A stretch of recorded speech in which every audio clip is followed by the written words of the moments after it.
نحمدہ و نسلم و نصلی علی رسولہ الکریم اما بعد۔ آج کی ہماری نشست میں نماز جنازہ کا ایک اہم مسئلہ ہے، جس کے بارے میں عمومی طور پر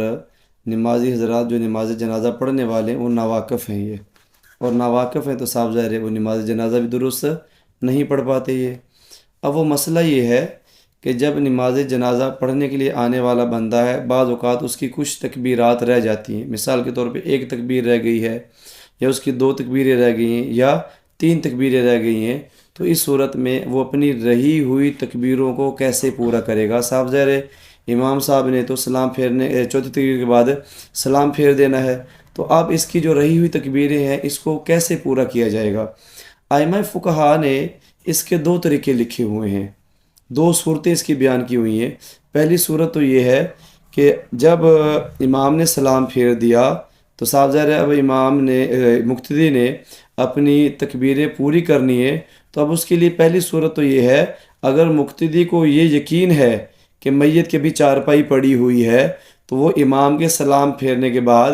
ہر تکبیر کے بعد والے جو معمولات ہیں، مثال کے طور پہ پہلی تکبیر کے بعد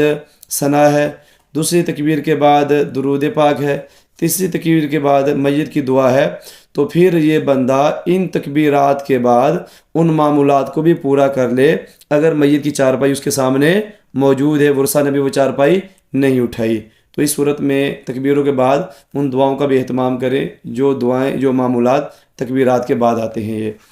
اگر اس کو اندیشہ ہے کہ اگر میں